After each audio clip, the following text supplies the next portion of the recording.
Hello friends, তোমরা সবাই কেমন আছো? অদিতি সাজঘরের পক্ষ থেকে নতুন একটা ব্লগে সবাইকে ওয়েলকাম। বুঝতেই পারছো না তাই না যে কেন আমি হসপিটালের বেডে শুয়ে আছি। আসলে 3-4 দিন আগে আমি স্কুলে গেছিলাম, তারপর হঠাৎ করে ভীষণ কাঁপুনি দিয়ে জ্বর আসে। বাড়িতে আসি, তারপর তোমার দাদাদের কল করি, আমার ভাইও আসে, হসপিটালে আমাকে অ্যাডমিট করতে হয় কারণ প্রচুর পরিমাণে কাঁপুনি দিয়ে জ্বর এসেছিলো।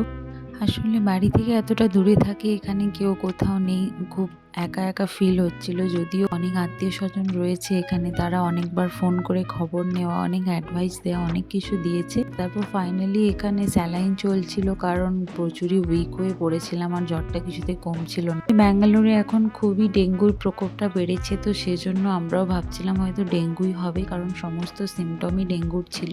ডক্টর বলেছিল যে প্রচুর পরিমাণে ফ্রুটস খেতে হবে, প্রচুর জল খেতে হবে, খুব সাবধানে থাকতে হবে, তো আমরা সেইভাবেই ছিলাম। তুমি এত ফল কাটছো না, আমি আমার বউয়ের সেবা করতে হবে তাই ফল কাটছি।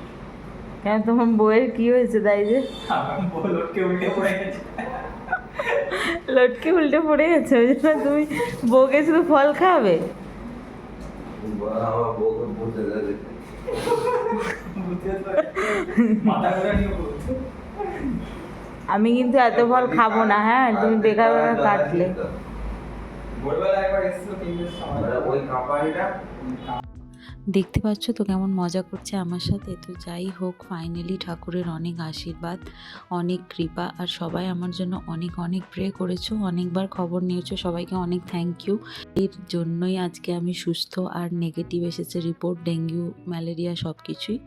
যদিও সব রিপোর্ট নর্মাল, তবুও ভাবলাম ডক্টরকে একটু দেখিয়েই নেবো। তাই সানডেতে এখানে দাদাভাই তোমাদের রান্না করেছে, দেখো, ডাল, ভাত, মাছের ঝাল, আর এখানে আমার শাশুড়ি মা আমাকে দিয়েছিল একটু মিষ্টি আচার, সেটা খাচ্ছিলাম কারণ জিভে একদমই স্বাদ ছিল না। আর এখানে সবজি করেছে, রান্নাটা দারুণ হয়েছিল, থ্যাংক ইউ সো মাচ।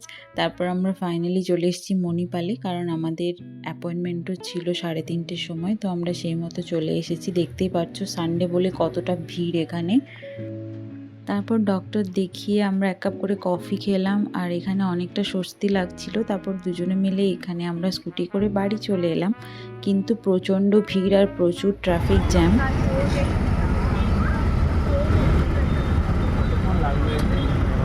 হ্যাঁ, এইটুকু আসতেই এতক্ষণ টাইম নিয়ে নিচ্ছে, ভাবো তাহলে।